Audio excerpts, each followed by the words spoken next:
القارعة ما القارعة وما أدراك ما القارعة يوم يكون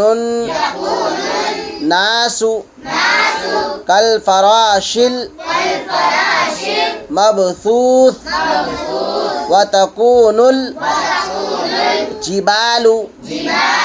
كالعهن المنفوش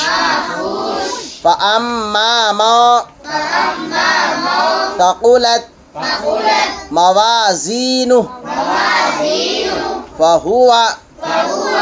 في عيشة راضية وأما من خفت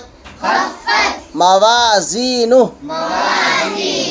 فأمه هاوية وما أدراك